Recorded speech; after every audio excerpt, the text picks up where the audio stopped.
people will just have been trained to see that much more of that content, if at all, at home, and that there won't be a good enough reason to go out. I mean, I think festivals will still thrive, and event screenings and all that kind of stuff. But in terms of the decline that was already happening to theatrical generally, especially for indies, there's no reason that should be reversed. No. I don't see that at all. And this episode is brought to you by the best-selling book, Rise of the Film Entrepreneur, How to Turn Your Independent Film into a Money-Making Business. Learn more at filmbizbook.com. I'd like to welcome to the show Orly Ravid. How are you doing, Orly?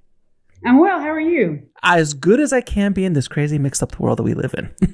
Fair enough. So thank you so much for being on the show. How we have not met officially over the years, since considering we're both, our good friend Shaked, who introduced us finally, he's like, we need to build an Avengers team of distribution, fighters, and like Orly will be on it, I'll be on it, and you should be on it, Alex. I was like, that would be awesome. So how we have not literally crossed paths in all the stuff that we do individually is beyond me, but it's a small world. So what's funny is as soon as Shaked introduced us, and then obviously we met, and all of a sudden it was like when you learn a new word and you see it everywhere, then all of a sudden you're like, oh yeah, did you hear the new Indie Film Hustle podcast and the latest episode? And I was like, yep. Yeah. It's yeah, exactly. My wife, all of a sudden, she's like, is it just me? There's a lot of Teslas around. I'm like, she was like thinking of like, oh, I just looked at one the other day. And I'm like, yeah, I'm like, that'd be nice, babe, but not yet. Get there. Come down. Yeah. Well, she wants the big station wagon one, the one. Oh. Yeah. She wants the station wagon one for the family. I'm like, give me a minute. Yoda needs his own row, his own. Obviously, Yoda, my co-pilot in life, sir. So first of all, how did you get in the business?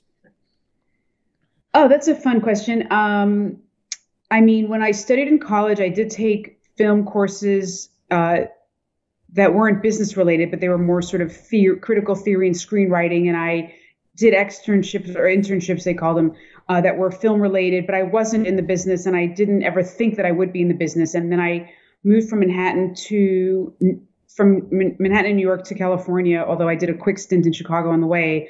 And had other film involvements, but the first job that I ever took in distribution in this town was with an international sales company. And I just thought I was going to be their office manager. That was the job that I took. I had done some film festival programming work at Outfest and at the Israeli Film Festival, but that was my first job in the industry. That wasn't an internship. And the office management job turned into me creating and running the domestic distribution arm because my boss, the guy who owned the company, said, well, international sales was really hurt in the Asian crisis back in the days. It was, after the 80s boom. And I really need some business revenue to offset any downturns in international sales. And so could you help me launch this domestic distribution arm, which I did. And back then there was VHS. So all those things. That's how I got started in the biz, as it were. Yes. And then after VHS, the boom of the DVD market, which was, oh man, the money was flowing, wasn't it? Oh, yeah. And so I did VHS, I did DVDs, all of that stuff. And I also still did international sales. That's how I learned both aspects of the business. And at the time, folks were like, oh, you're such a go-getter, you should be an agent. But I decided not to be an agent. Smart move. So and for people listening, you have to understand, when the DVD boom was happening, that's when you can make Sniper 6 and 7 and just pre-sell it. It was just done. All you needed to do was put it out, and it was 3 to 5 million guaranteed. Yeah, and that time was so lucrative for the business to business folks. That's when deals were done on napkins and can, and it wasn't weird to have big parties, and it was just the cost of doing business because a lot of business was being generated and a lot of money was flowing, at least to those folks in the business. Yeah, right. Not to the filmmakers as much. Exactly. Well, let me ask you that. Let me ask you that question because, I've been yelling from the top of the mountain for a while now that I feel that the system has the film distribution side of the business has a systemic problem that has been there pretty much since the inception of the industry, where distributors and the distribution contracts and the way that whole traditional model is set up not to pay really, or not to take care of the artist, not to take care of the filmmaker. I mean, I remember, was it Chaplin and Fairbanks and Pickford? They opened up United Artists because they kept getting screwed out of the business side of things. It's been going on forever. Do you think I don't think it's getting any better. Do you? I mean, there's more knowledge out there, but I don't think it's getting any better. And why is it? Why is it that way? Because you've been in the business for a while. So I'll answer the why it is that way first, which is, American culture is very commercially focused.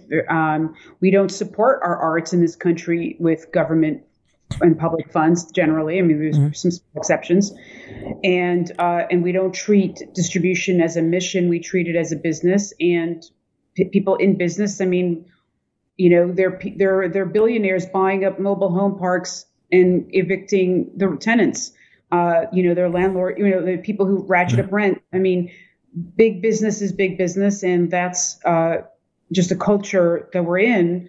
And with film, I think the disconnect for folks is that because independent films feel like they're doing artwork, working to do something important, artistically important, culturally important, that it should be treated differently. And I agree that it should be. But if you're going to do a deal with a traditional commercial distributor, they're not obviously all the same, but certainly the model is oriented to make money for the distributor. And, right. And take rights for a very long time and that kind of thing. And it's just a different system here that we have. That's and now, or Walmart or sorry, just to, what the way Walmart approaches its vendors, push very hard to get the best price. And if we don't sell it, you're going to take it back. Right. The business is taking care of itself. Got it. And it's just the brutal nature of this at least this in America. And I know the UK is not too far behind that. There's a lot of guys doing that kind of deal, but internationally, because you worked internationally as well, is it different with distribution deals, or is it like, when you're in Cannes or at AFM, I mean, these deals are similar in overseas, like in France or in Germany or in other major, is that just a general way of the business is done, period? Well, yeah, I mean, the all rights distributor deals in Europe and in Asia can be for just as long of a term, and there can be similar accounting issues. Certainly, we've noticed that. But at the same time, the difference is a lot of the European films are financed by public funds. And frankly, the filmmakers are not so worried about, as long as the distribution happens, they're not always as worried about getting the money back. So, and then there are public broadcasters that are funded by public funds, and even sales companies that can get public support, like in France and stuff. So, but I will, because you had a second part to the question that I didn't yet answer, which is, I think it is getting better, not because necessarily distributors are going to, well, there's two things. I think there is a movement that I'd like to think that I'm part of having started, which is creating other distribution opportunities for filmmakers that are not deleterious, that are not going to be harmful. And I think that different ethos and that different push for more transparency and for better terms has shifted the market a little bit, because there are services that accommodate that. For example, I love working with Giant Entertainment. I think they're an example of a way to get VOD distribution done without giving your rights away for a really long time. But also the fact that, there's a bunch of distribution folks can do themselves, right? People are booking theaters themselves. People are getting someone on their team to do it, or hiring a service. People can get onto VOD platforms through aggregators, which is a much safer way. There's obviously the marketing question there, but in other words, before distribution was so much more cost intensive, there was also a barrier to entry for the filmmakers, right? It was to make 35 millimeter prints. It was expensive to traffic them. It was expensive it was, gatekeeping, and you weren't going to be booking theaters yourself. Although I think Cassavetes did it. So I guess you could have done it. One could have done it even in the 70s. But now it's a lot less expensive to make the movie. It's also a lot less expensive to distribute it. And I'm not talking about, $100 million campaign, on a few thousand screens, but just for an indie film. And that happens all the time. There's service deals, right? So the model, there's plenty of those opportunities where you can just pay for a service to help you accomplish your goals. and you'll have more control and ownership and keep your ownership of the rights. So as we're obviously in the middle of a once in a generation pandemic, which is obviously ravaging not only our industry, but the world. But specifically in our industry, how do you see COVID affecting distributors moving forward? Because my feeling is that the financial pressure hasn't even begun yet. In my feeling, I think it's going to get a little bit worse. And I feel that a lot of these distributors, especially the predatory ones, will become more predatory in regards to it. And again, not all. There are good, and I always say this, there are good distributors out there, but a lot of them, these deals are very predatory. And we could talk about predatory deals that are just, oh my God, like I'm sure you've read a couple over the years. You're like, how is this legal? But how do you see over the years? But I mean, I've been involved with, because I'm an attorney, I've helped clients sue their distributor. Well, I don't disagree that, there's going to be an even greater desperation to have distribution on the part of filmmakers who, there's just also just so much more. I mean, I also think filmmakers are kind of going into this not always being educated about, what distribution is, how to get it, when it can work and when it can't. Not every film has a big audience, right? And that's just the truth. I will say that distributors that I know and do deals with are seeing a surge in home entertainment consumption, right? I mean, VOD generally is, I think, up 40%. So there's a lot of positive impact in terms of extra consumption. There's also more content than has ever been produced before, and the buyers are more and more commercially oriented, and there's more emphasis on series and less on independent film. So that's the plus. I think it depends on what you're creating, that you may even have more opportunities than you would have before. In terms of theatrical and having an impact there, it's obviously tremendously diminished. Festivals, the ability for a film to break out and launch out of a festival is tremendously diminished. I mean, I'm so fascinated to see what happens at Sundance this year, right? A virtual festival, I guess there's some live components, and there'll be virtual festivals for months to come. So I think that it creates a glut, right? Films that were premieres at South by are meant to premiere again. And it is definitely stacking the competition times several fold, right? Because there's that many more films going to try to compete at the same time, right? For attention and for distribution. I think that's hard.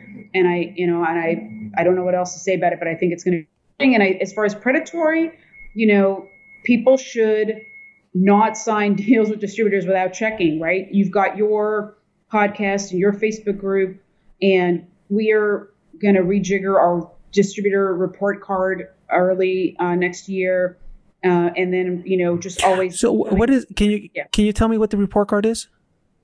Yeah, we have a suite of digital distribution, educational free services. One is the Digital Distribution Guide, which is a guide to platforms around the world that, if you made a certain kind of film, you can see what platforms are available that take the film. And then there's case studies, and then there's a very information-rich blog and our social media. All that stuff is free information that is oriented to VOD and distribution oriented VOD in reverse. The distributor report card is the only thing that I started that I didn't successfully finish at the Film Collaborative, because it was meant to be the Yelp for distribution. Right. Having transparent information from filmmakers who experienced distributors. It was very hard. People just didn't want to comment, didn't want to share, even when they could be anonymous. So we're doing it differently now. We're kind of just going to interview distributors as well to get their representation of what they do and what they do well and what they're looking for, but also comments from filmmakers about what went well, what didn't go well, and sort of synthesizing that. So instead of it being anonymous filmmaker X, right, or naming, we're just going to synthesize it all, and then I just have my own years of experience, right? And it's not black and white. There's some distributors who are perfectly fine at this, that, and the other thing, but not the best at this, or going into this deal that this is what it ultimately is.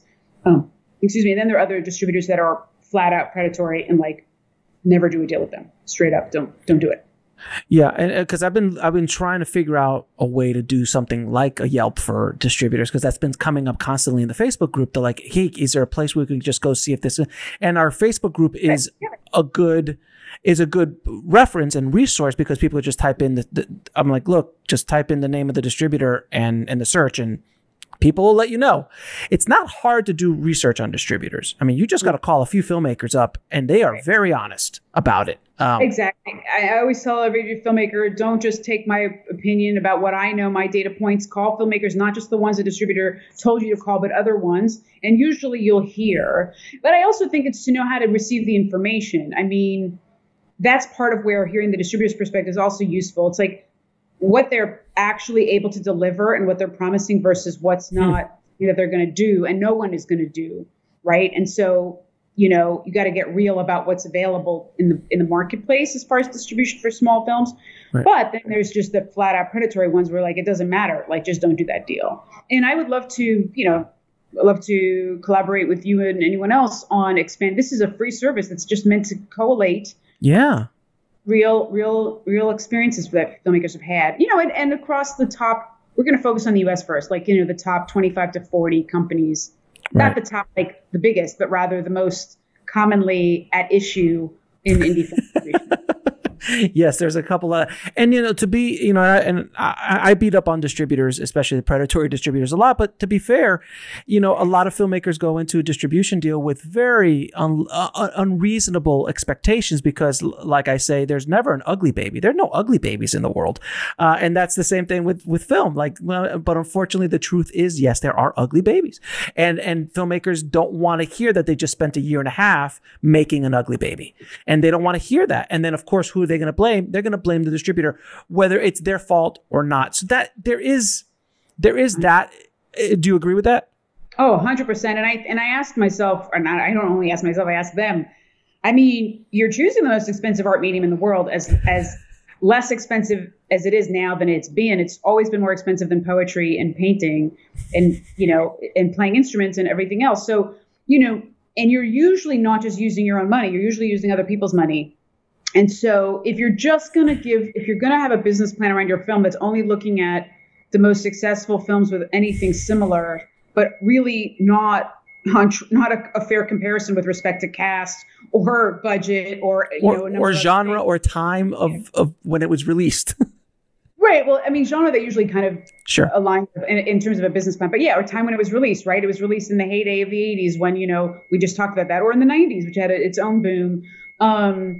The difference between then and now is that there's a lot less business to business guaranteed transactions. Like when VHS and then DVD were new, the stores needed stuff and they were going to buy anyway. And now you just don't have that. In fact, now you have so much data that the platforms have themselves. They simply only license what they, iTunes, anyone can get onto iTunes without them curating you, provided you meet the tech specs and other criteria like that. But it doesn't mean you'll sell a goddamn.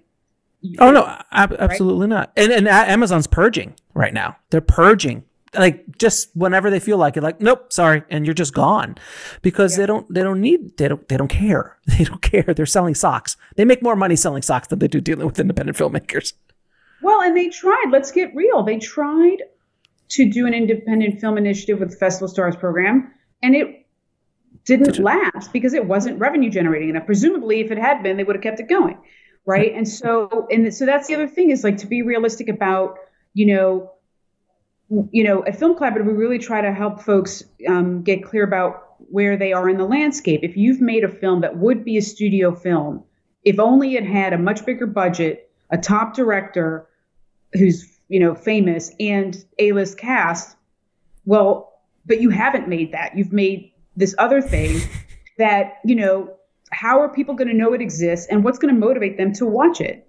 And then the answer is, sometimes it's extraordinary and it's a breakout and that's a great thing. And an A-list festival can help get you there. And sometimes that happens even without that. But still, what's the data around that? And the other thing is, filmmakers ask themselves, how many independent films do you view, right? Like not studio films, not series, just small films from not famous people that you're just like discovering and paying for, or, you know what I mean? Right. And so that's when people get really real about it. But again, I kind of don't, I have that scrutiny and that speech, but I also understand because they want to make their work, they're artists, and we don't have that kind of funding support in this country. They're just going to get it financed privately and then try to figure it out. Right. And you said something earlier, and I want to kind of touch on this because there's a myth out there that I'd love for you to help me debunk. A TVOD, a transactional video on demand. Everyone thinks that all they need to do is go to an aggregator and put their films up on iTunes, Google, Amazon, and they will be discovered because their film is genius. And the world of TVOD, and we'll get to SVOD and AVOD in a minute, but TVOD and I have examples of films making $500,000, $3 million off a transactional. But two things have to happen. One of those examples was in 2010, and they were one of the first movies on iTunes, and they had a TV star in it, and they were two very popular directors. So that's the outskirts. But the other one is TVOD only works if you have an audience that you can drive to it that actually is willing to purchase or rent your film. That's the only way TVOD works, unless you're a studio. For independents, I feel that it's pretty much dead. What do you think? I think you're right. Every distributor that I've talked to, well, I mean, they're not saying like it's completely dead. There's still business. Oh no, trickles. So yeah. Yeah, it's just not the boom that it was for some in the beginning. Because again, when cable VOD was a new thing, that was a big piece of business, and that was like the biggest part of video on demand revenue, and we were ahead of the whole world in terms of video on demand revenue. And then of course the transactional platforms like Apple and stuff like that. And there was a time when that was a reasonable amount of revenue for certain films with the marketing traction with the audience. Now it's completely really, really died down because there's just so much content available for no extra charge to the audience on that's streaming or AVOD. And, people just don't feel the need to pay for anything other than, the big studio stuff, or maybe some stuff for kids where they want to be able to keep watching it and it's not on a streaming service, or watch it without ads, whatever it is. But it's the revenue now for independent films on TVOD is very low. It's the lowest it's ever been. There are exceptions, but they sort of prove the rule. I know that there's one film that a company is taking on that is, very VOD focused. And that film is a low budget indie, but it happens to have people in it with huge social media followings that are very supportive, right? It's got to have that, or a niche, right? And like Free Solo is a doc that I think did quite well on TV. Like it's got to have a thing, sports enthusiasts of a certain subculture, right? Where people really want to rent it and buy it. And that's all that's available at the time, right? There's the window created to make people, to drive those sales. Yeah. If you're just that small, would be a studio movie if only had a bigger budget with a famous director and you have no like clear marketing hook. Even the niches that used to be such a slam dunk, like LGBT, which I know a lot about. I've worked for 2 LGBT distributors. We have a lot of those films at Film Collaborative. I'm a lesbian. It's like something I really know about. Mm-hmm. Even that is no longer like a slam dunk. Like any movie will work well because the population is not desperate for the content anymore as it once was. Right. So, yeah, because in my book, I talk about the power. The only power I feel that filmmakers have, especially small indies, is niche. That you can target an audience that is very passionate about a subject matter, and that cuts through a lot of marketing. It'll cut through $100 million worth of marketing of the studio stuff. Because I always use the example. I'm a vegan, so when that Game Changers came up. Yeah. I was just clamoring to see the Game Changers documentary when it came out, which is about vegan athletes, which it was brand new. No one had ever really done anything, or at least marketed properly. Yeah. And it did have some heavy hitters behind it. It had James Cameron and Arnold Schwarzenegger, Jackie Chan, and a couple other big executive producers behind it. But I was clamoring, and everything just wiped away. All these other content, I was like, when is this release? And I paid for the rental. And then, of course, 3 weeks later it was on Netflix. So I was like, son of a... But they didn't tell you that. But they didn't tell you that, right? And I was also very passionate about that. So that is, I think, the only hope we have as independent filmmakers is to do, like, LGBT is a subgenre. And if you're able to focus on that and target that audience and really build something that's of value to that audience, that's the only hope you have. You can't make a broad comedy anymore. You can't make a broad, drama. Oh, I want at the indie level, like low budget. Yeah. And by the way, Game Changers, great example, but a lot of money went into that too. I mean, that movie was not marketed just with like grassroots. There was like real support. Oh no, that's a big example. But I'm just using the concept of the niche. Yeah, like, 100%. And yet, I would say after you have a few movies within the niche, it's not enough to just make the movie in the niche. So that was a unique movie at the time. And I don't know if there's anything since, but there's for other niches, there are plenty of movies that are covering, the subject. I mean, but there's plenty of different niches, different interests like musician type, music interests, ballet, sports, BMX, there's so much. Cannabis. I mean, but then it's also like, what else is happening within that niche? And is your work going to really satisfy? And is it going to really, and then there's that, just building community around the film early on and knowing that if you're not going to have $100 million, you're going to need to spend a lot of time to reach, even though it's a more streamlined approach. I'm with you. We're all about niche, and our case studies evidence that. Now, broad comedy, I mean, $100,000 broad comedy with nobody in it. Yeah, it's unless it's something that's going to go viral because it's so fun. But those are outliers. Those are lottery tickets. Those are the outliers. And if you're that talented that you can make that, then you're going to be successful. Even if that movie isn't successful, because you're going to get discovered and you're going to become a comedy writer, right, or comedy director, whatever. Exactly. But again, the niche is the thing that I feel that low budget independent filmmakers have a chance. If you can make a series, and that's the thing right now, it's series. If you can create long form series, like even 6 episodes broken up, 20-minute episodes, that is more valuable right now in the marketplace. Would you agree? Yeah, I think the marketplace is looking for series, but at the same time, making a series that nobody consumes is also not useful. So right. If the work doesn't lend itself to be a series, but it really works as a film, then, because that's a struggle. I think, it's also like, it's not like all the platforms are just buying up every series that's available, right? They have their pick and they're buying very little relative to what's available, right? Relative to how much they could buy. So, but I'm with you. Yeah, it's definitely a time for series. And if you have a series that's what they want, that's a great thing.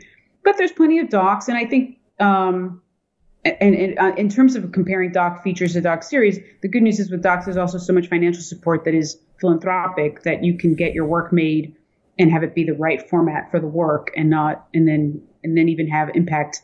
I mean, we're all about distribution that is not about money making, but impact. We're launching a global VOD distribution initiative that is looking to philanthropic and corporate support to get movies out into the world for creating impact without it needing to generate revenue and have the support that came into making the film simply extend to releasing it. But back to the broad comedy, then there's no issue there, right? So it's like, we're back to like, what kind of content are you making and how are you going to find an audience for it? If it's an issue-oriented film, if there's a niche, these kinds of things, you can see a marketing plan. If it's just entertainment, I don't want to say just, then, but it is just because there's like, I mean, I go on night and every night I go to Netflix. I got Hulu, Netflix, Amazon, Disney Plus. I go through them like, what am I going to watch tonight? And sometimes I literally watch because there's so much new stuff, but I can't. This is my, and please tell me what yours is. When you're scanning through your streaming services, if you see something that you're familiar with, either an actor or a genre, specifically an actor or a director or something like that, you'll feel more comfortable going to that because you just feel comfortable. That's why Adam Sandler has a career. He's one of the biggest stars on Netflix because anytime you skip by and you go, oh, that's an Adam Sandler movie, I know exactly what I'm going to get with an Adam Sandler movie. There's no surprises unless you're watching Punch Drunk Love. Other than that, it's generally, and that's why, and people might not admit it in public, but they're like, you know what, this is just going to be silly and funny. And like that new one he just did, Halloween, a Hoobie or whatever, huge. They're like going to make a sequel for it because it was such a big hit.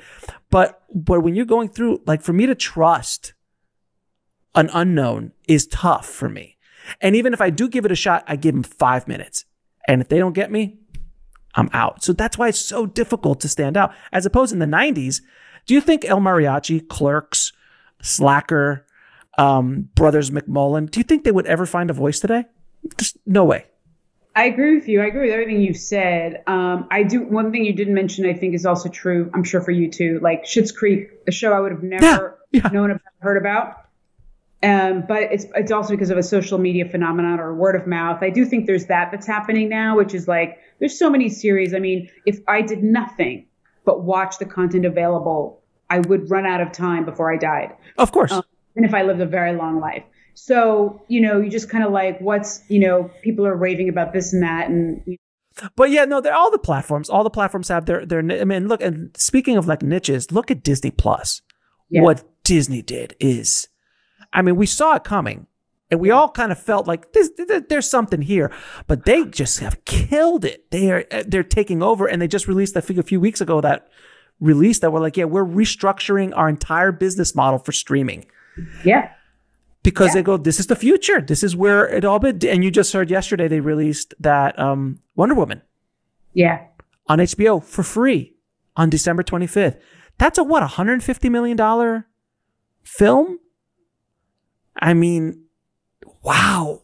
I know COVID has definitely fast-tracked all this stuff and forced us to do it, but I mean, the business model is solid. Yeah, well, I mean, it's different. The technology is there, especially in this country, but it's also obviously developed in many other parts of the world, and where people are home and it's working. And actually, it's less expensive. It's less expensive than doing a theatrical campaign. So, I'm with you. I have some Disney stock. I'm happy. Like, good. Disney's doing well. Yeah, I totally agree. And I think, and then there are the times when it's back to the COVID thing where an indie filmmaker, I mean, if you just think about like the filmmakers who got their careers because of having a short or a feature breakout at Sundance or they get discovered there. I do think that's another thing that's going to be challenging now is that discovery. But the thing is, though, and I've been kind of breaking down the Sundance myth for a while, it's like that doesn't happen as much anymore. It's not like in the 90s, it happened every month. I felt that there was a new story, a magical, mythical story. But now, like, I haven't heard of a lot of short filmmakers breaking out of Sundance. I know many Sundance winners who didn't make money on their films and they're still struggling to get their next gig. Like, it's not the automatic golden ticket that it was in the 90s, like. I don't think it was an automatic golden ticket in the 90s. I just think there were enough successes that your odds were better than they are now. I definitely agree with you. It's definitely not that anymore. Now, on the happy note, there's so many more buyers than there've ever been, right? Oh, yeah. Right. And it's less expensive to make the work and less expensive to distribute it. And there's so many more buyers. And then there's also a real push for diversity. And I'm seeing my clients on the legal side, like people getting jobs that they might not have gotten in the past.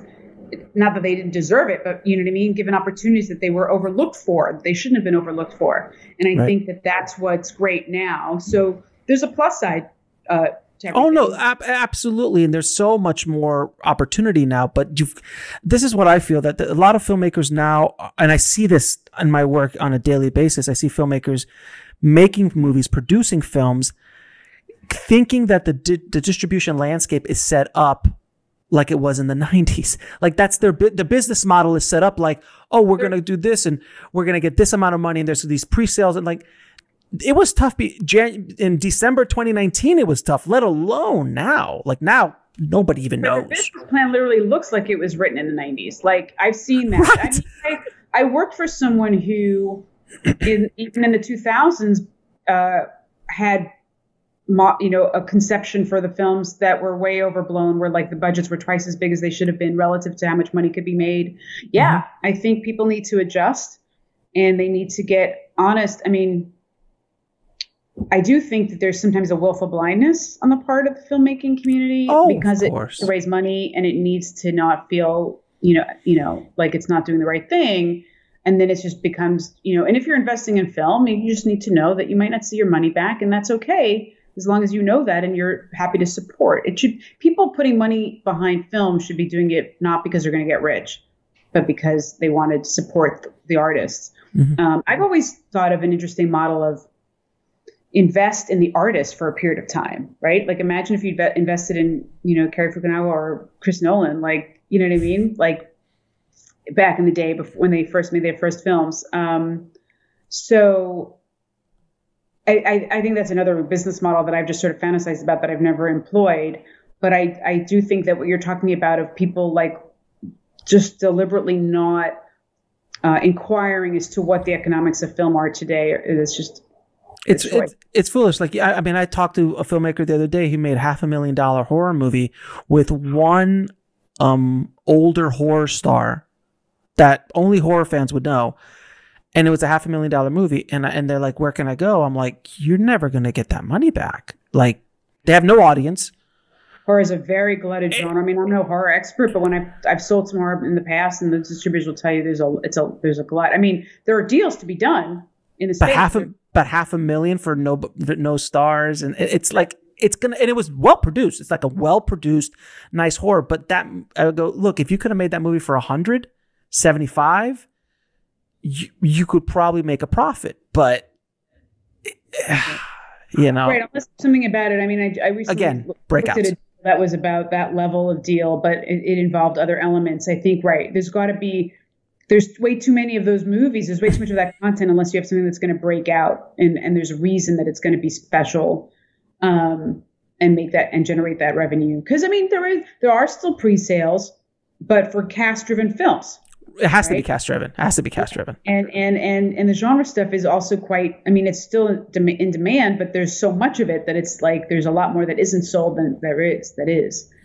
Yeah, without question. Now, we talked about TVOD. The SVOD world is pretty much, I mean, people, now the golden goose is not DVD, but getting that Netflix deal and getting that Hulu deal or getting, you know, those kind of deals. And those are lottery tickets nowadays. I mean, again, Netflix isn't buying a whole lot of, I mean, you tell me better than it, but they're not buying a whole lot of, especially independent films. They stopped that for a while ago, right? And Amazon isn't either. You've got to have a very big cast. Yeah, you have to have a very big cast if they're even going to look at it. Well, or you have something that they want to adapt to be something bigger, or you have something that fits a niche that tracks their data really well. I mean, they're very data driven. I mean, they're buying, but they're buying very, you know, I have a client whose movie they bought. There's also, you know, it's a global market for them. So there could be content that really works, that wouldn't work here necessarily, but is going to work in different parts of the world. That's a big, you know, a market that they're developing. Right. So I don't want to completely undersell the ability to sell to Netflix, but it's certainly the case that, I mean, most movies out of most festivals, they will not buy. So like that whole thing of like going to a good festival, even Sundance, you can go and not get sold at all, let alone to Netflix. So, and just being a tiny little movie without other clear elements that they're looking. I mean, because the best way to know about what Netflix wants is what Netflix has, right? What they just like, you know, scroll through everything they have that relates to your movie and see what it is, and then you'll, you know, I mean, obviously they could have stuff that's no longer tracking well, but they're very data driven and. You know, I've sold to them before, and yet I've been told no a bunch too. And there's no sales agent who hasn't been told no a bunch by them and by every single big platform. No, I just want filmmakers listening to understand like that's a goal, but that's not a business plan. There's no guarantee. There's not even a high probability. You have to, it's kind of like winning Sundance or getting into Sundance. Like the probabilities are hard. So you have to adjust that. You know, I always try to be real and raw about the truth hopefully with a positive swing, but I just don't, they're going to get, I've been saying this lately, like you're going to get punched in the face. Okay. Like we all get punched in the face in this business. We're all going to get it.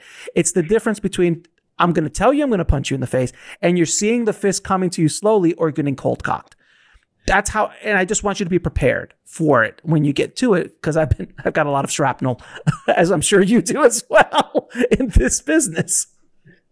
Yeah, no, and it's been nice to hear you talk about your sort of tough talk, because I actually am the same. I'm very, you know, straight talking New Yorker who doesn't mince words, and sometimes I get thanked for being so honest. I often get thanked for being so honest, but I do think occasionally it's, you know, received as just sort of negative, and I don't want to be that, but at the same time, I really don't want to participate in any false, you know, assumptions and any puffing that is going to lead to people being disappointed later. So I rather err on the side of being a little tough, but you know, I just yesterday had a conversation with someone who I was like, look, I don't see a big international potential for this. And they were explaining to me what they do.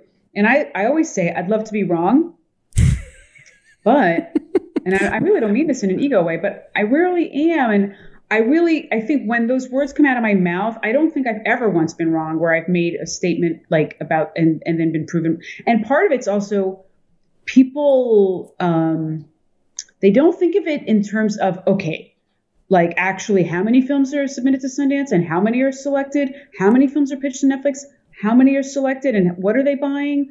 I talk about, whether this film will work internationally, like what does that actually mean? Like how, the buyers need to buy it in order for the audiences to be given the opportunity to see it. And is that likely? How many American films are they buying in the first place? What types, at what prices? And it's that kind of stuff that people they're not looking at the business of it all, right? Not right. And the math behind it, like the sheer volume of competition. And what they're doing is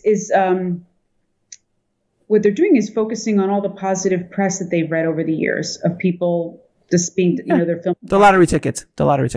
But they haven't thought about all the entrants, right? All the tickets that weren't winners. Lottery ticket. Look, I always say every week someone wins the lottery, but every week millions of people don't, and they only show you the lottery ticket winner, and that's what they show up because that's the good marketing.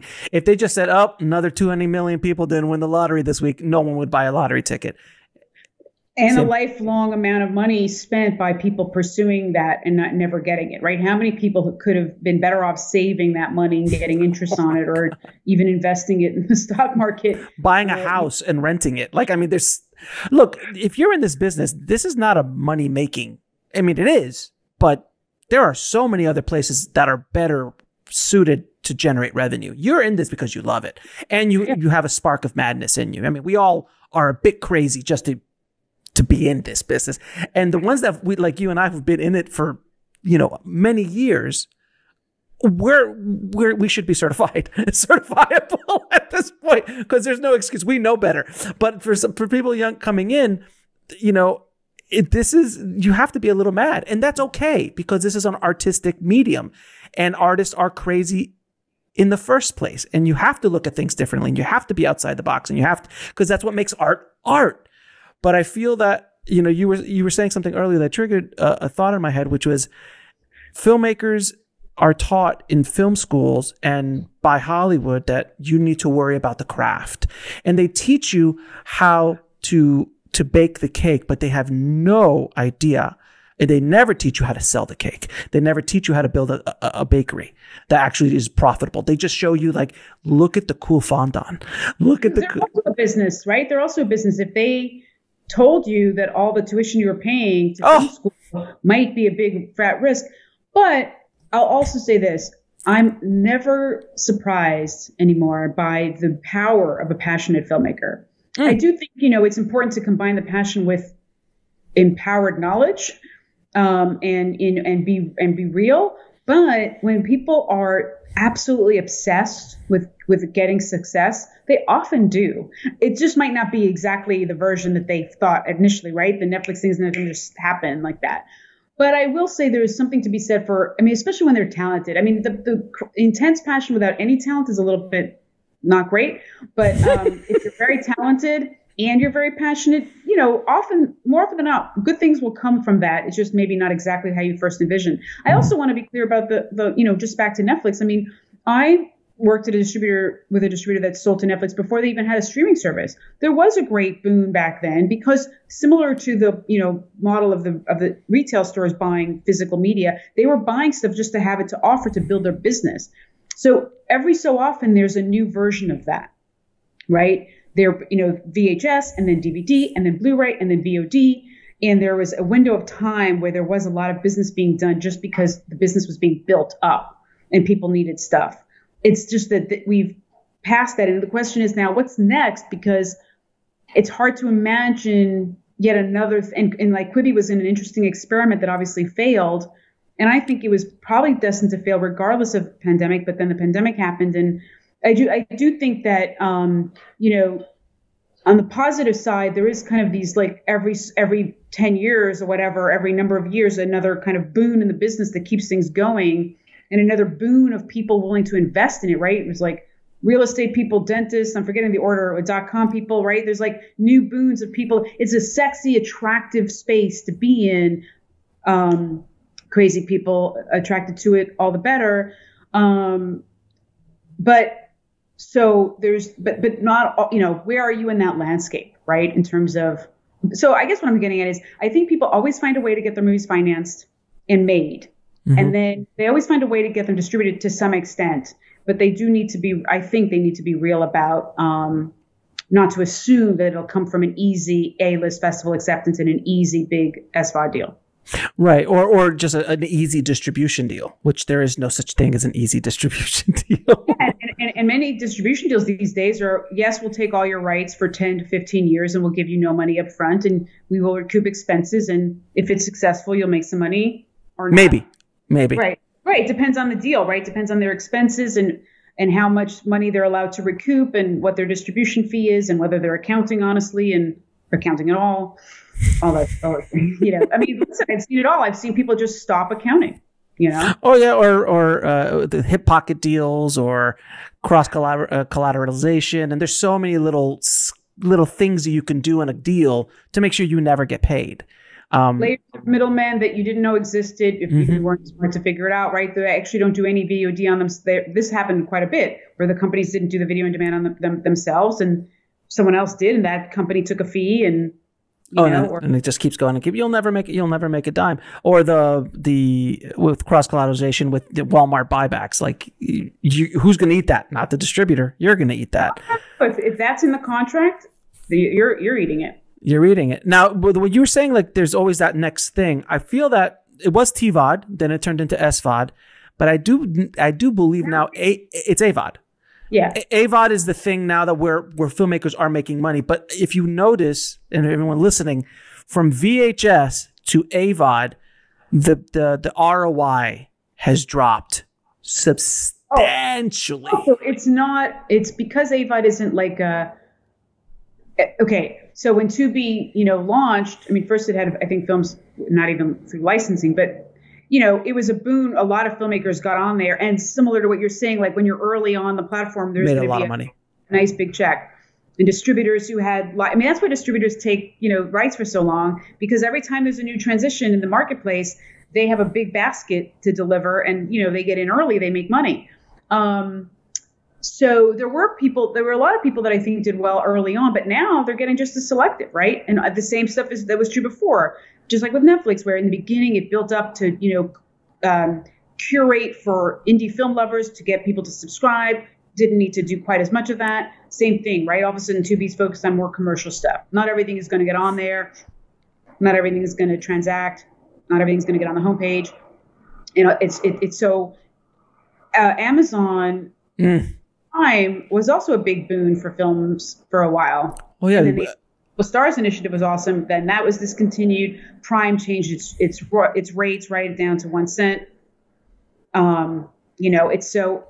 I think if you're a distributor, you're going to keep chasing where the money is and make a living because you have a lot of volume. Where you're the individual film, if you're not a commercial film or a film with a very clear niche, you're just not going to thrive. But I mean, from the inception of the film industry to, let's say, the late 70s, early 80s, the distribution model was fairly the same. It didn't really change. You made a movie, you went out theatrical, you maybe redo a reissue every few years, and that was basically the way. And then then TV showed up, and then we could sell the rights to TVs, and there was foreign sales, but it was all fairly stable. Then VHS showed up, and that was the first kind of shift, really major shift. But then it was we're talking a decade, 15 years, then DVD. So as you notice, as the time goes on, the shift is much shorter. Now it's monthly. But it's not, you're choosing to break out the VOD category with the types of VOD. And I will just say that really, if you think about it, TVOD is DVD, but less expensive. Right. SVOD is TV, but in a different place. Correct. And AVOD is TV, but in a different place, right? AVOD is just the TV with ads, and SVOD is cable Right. It's just online. It's just a different version of it. But I remember when AVOD was a dirty word. Like you went to AVOD if you had nowhere else to go and you had exhausted. Right after you've done everything else. Now I know distributors are going straight to AVOD. Like, I think it depends on the movie. Yeah. Right. I think there's some films that are still doing it kind of traditional in that there is enough business potential to do transactional first, or there's enough of a big SVOD sale potential that's going to happen instead of AVOD. Mm-hmm. Or AVOD would happen only after that window, but yeah, fair enough. Yeah, I think that's right. And that's why it's important to stay on top of what's happening in the business and where your film fits in with that. Right. So in other words, just hearing that AVOD's a big boon now, it's not for everything. So are you making a film that lends itself to that? And is it going to come out in time? And then the other thing is there's a big surge in home entertainment revenue in VOD that's happening under COVID. Well, what's going to happen when there's a vaccine released and things shift? Again, yeah, when things shift again. Are people going to be like, okay, I was in my house for a year, now I'm not turning on the. Well, I doubt that's going to happen. But, no, it won't. But that's a good question, though. So, do you think the theatrical, obviously, in business, has completely been devastated, and even when we get out of COVID and let's say within the next 12 to 18 months, maybe completely out back to somewhat of normalcy, many of those screens are going to be gone. They didn't make it during this time. So the screen capacity is going to be less, though I think someone will buy these screens and maybe do something with it. But do you think that it's going to get to where it was before? Because it was already going down. I mean, if you pull Marvel out of the last 10 years, the box office would be in a very bad shape. So it was definitely on a downward slope, but this just accelerated everything. Yeah. Do you think theatrical is going to be what it once was, even at 2019 levels? No, I have no reason to think that. I do think that in the same way that we'll probably see a lot of flying happen after the pandemic is behind us, I do think that, for the studio films, it'll be super glutted. That There'll be a ton of business, great business for the studios. But for the independents, no, I think if anything, people will just have been trained to see that much more of that content, if at all, at home. And that there won't be a good enough reason to go out. I mean, I think festivals will still thrive and event screenings and all that kind of stuff. But in terms of the decline that was already happening to theatrical generally, especially for indies, there's no reason that should be reversed. No. I don't see that at all. And it doesn't even make sense because, a lot of the time the home experience, other than not being communal, is no worse technologically than depending on what theaters we're talking about. Sometimes it could be superior. Yeah, exactly. And but I think the community experience of a festival and community screenings and event theatricals and all that stuff, especially that work for niches or issue-oriented films or certain kinds of communities, all that stuff will be, I think people wish it could be happening now.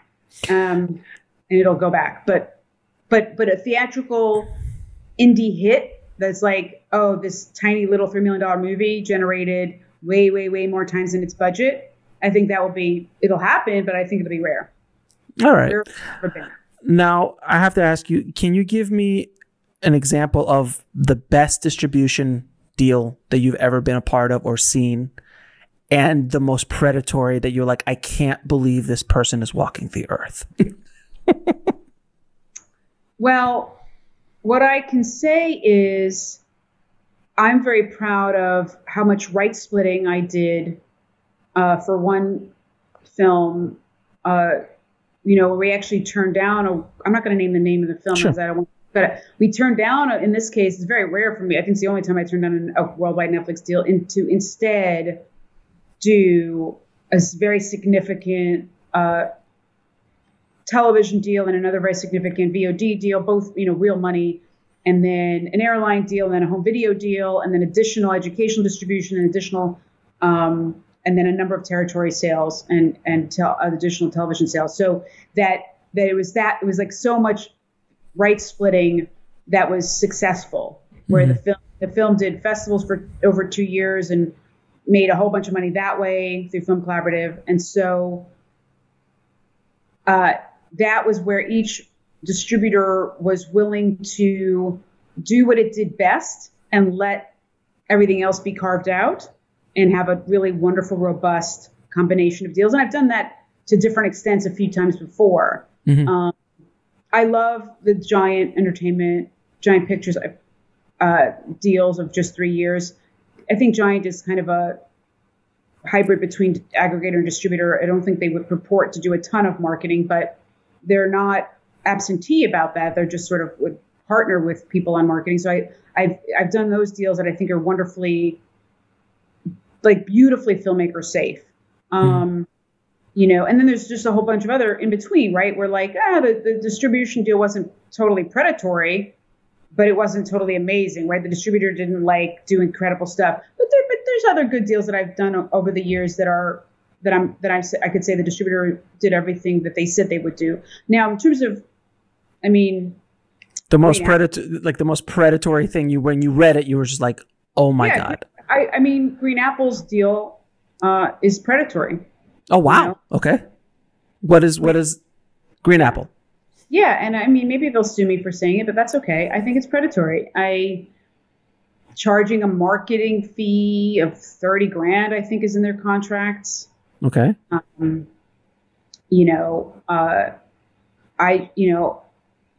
Taking right. I mean, it's that kind of thing. To me, when you have marketing fees, I mean, it's one thing for a sales agent to have a market fee, saying, okay, instead of us doing this complex accounting of figuring out exactly how to amortize, how to prorate, we're just going to charge this thing. I still think you drill down into that and you don't just accept it at face value. But when you're just like taking filmmakers' rights without promising anything in return in terms of the degree of release, the marketing to be done, right? There's no actual commitment unless, a lawyer made them change their contract, which I'm not sure they would.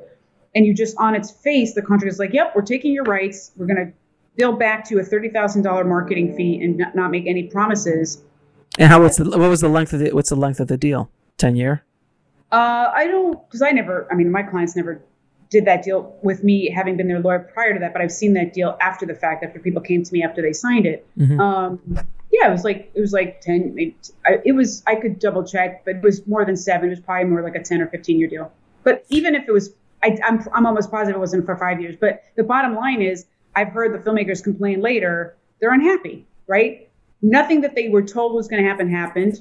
And, they're never going to see a penny because there's not enough money coming in to, I mean, I'm not saying that the distributor isn't capable of distributing the films. I'm just saying the deal on its face is almost always going to be hideous for the filmmaker. And frankly, I don't even understand the logic behind simply charging that kind of a fee without doing the marketing, without having a real promise and commitment that's worth that. Yeah, or break it down. Like, we're going to buy $15,000 of Facebook ads, and we're going to get some billboards, and we're going to do this kind of thing. I would bet money that never happens, right? They never actually spend $30,000. No, of course not. No, and nowadays, like before, it was like, oh, we go to the markets, we go to Cannes, we go to Albuquerque, but no one's flying anywhere. That's the other thing I'm seeing in sales agent deals. Those same, where I said it's not necessarily unreasonable, but you need to drill into it. It's like, you're not going anywhere. There's no flying. There's no booth. There's no nothing. It's never been less expensive to do sales because it's a virtual market. Not to say that will stay forever, but that's the thing is, don't just sign these things. So, and I tell filmmakers, the term is not, to me, the biggest issue. Not because I love doing long terms. I love Giant for their 3-year terms. But not to say that just because a distributor has a 7 or 10 or even 15-year term, that's so terrible, because there's a logic behind it from their perspective. But also the value of the film, really, like a car, really goes down so fast, right? After it's been released, a year or two later, very few films are generating enough money for it to be the big thing. But so then why hold it for so many years? Well, because of what I said earlier. Right. From the distributor's perspective, they will have spent money on it, so they want to not be at risk of not recouping and making money. But also because of that, then they have a nice library. Every time there's a new thing, they have a basket to start with. I mean, that's a good thing if you're a distributor. Like Netflix launches, great. I've got 50 or 100 movies I can license to you. Tubi, great. Like, they're in the best position. If they didn't keep their rights for a long period of time, they wouldn't have that library. Right? But that's not helpful. Not helpful to the filmmaker. It's more helpful to them. Well, it can can be both. I mean, I don't want it to be so, I don't want to be so tilted. Got I think it can be helpful to the filmmaker in that Tubi's not coming to individual filmmakers or, Right. Netflix. I mean, or, I'm not saying it never happens, but mostly these platforms, these new buyers are only going to go to a place where they can get a lot of content at once, not just Right. one-offs, unless it's a really big one-off. And in that way, the filmmaker is helped because it's an opportunity that otherwise they wouldn't get. It's just a question of under what terms. And is their film going to be part of that? Or is it their film going to be, the question is what happens when that film just isn't doing any business anywhere 5 years into the term? Will the filmmaker get their rights back? And the distributor will say no, because, we still wanted the opportunity to keep monetizing to the extent possible. And is the distributor doing anything to keep giving life to that film after, the first year of release? So these are the things to drill into. What are you getting for giving up the rights for that period of time? Are they committed to always pitching your film to every platform? Are they really marketing thoroughly? Right. What are they doing? To the platforms, to the consumers, all that stuff. Yeah, I had a deal. I was consulting once, and they came to me with this deal, which was 20-year, $50,000 marketing fee yearly. Oh, wow. Yearly, 20 years. So she's like, oh, okay. So $1 million. So it's $1 million over the course of the term. So you'll never, ever going to see a dime. And then I go, let's just play a game. It was 25 years, excuse me, it was 25 years, 25-year term. And I go, let's push back. Let's see what happens. And we pushed back and they're like, oh, okay. 15 years and $10,000 a year. I'm like, what is this? Yeah, it's just in there, and I some of the things I do understand from, like I said, I've been a distributor, but it's also true that even the distribution expenses, it was really expensive to make VHSs and DVDs. Yeah. Now it's not expensive to do VOD. It just isn't, right? I mean, I'm not saying it's free. I'm just saying it's hundreds of dollars or a few thousand. It's not per platform. It's not, and tens of thousands. Yeah. And don't put my film on 100 platforms at my expense unless it makes sense. Like, is this film actually going to get onto those platforms and actually perform? So I think those are the things to look to. But I just, I think it's important. This is part of what the distributor report card's meant to do, is not just only have red flags and also, happy, blue ones, whatever the color would be, for good and bad work on distributors' part, but to also have perspective on why things are the way they are and what you should push back on and what maybe isn't so necessary to push back on. I will say, no one ever wants to be in a Q media or tug or distributor-like scenario where you can't get your rights back when they become insolvent or file for bankruptcy. And similarly, I don't want to not be able to get my filmmakers' rights back if there's an uncured material breach, But if the distributor has done everything they said they would do and honor the contract, but you simply haven't made as much money as you hoped, I get that the distributor is not going to be happy to just hand you your rights back. Right. There's a balance. There's a balance with everything. Now, can you tell me really what is Film Collaborative and what is it? What do you do with it? What's the work you do with it? It's a nonprofit that is focused on educating filmmakers about film distribution, facilitating film distribution without taking their rights. I founded it at the end of 2009. We launched officially in 2010. And we have a lot of educational information on the website and in our books about distribution. I recommend folks go to thefilmcollaborative.org. Some of those resources I've mentioned earlier today. Speaking of research, we have something called Resource Place. Anyway, we have all that free educational information about distribution, and we also have membership consulting services for folks if they want, one-on-one or one-on-two, let's say two of us, to watch the film and to advise about it, or three of us, it depends. We do festival distribution, I think, better than anyone. We, help with the festival strategy. We submit the films to programmers that we know personally. There's no cold submission. There's no paying to submit. And we also monetize the films on the festival circuit that can sometimes generate six figures, sometimes more often than not, 5 figures. That we share that money with the filmmakers, and we're never taking rights. So any deal that's done with us can be canceled at any time.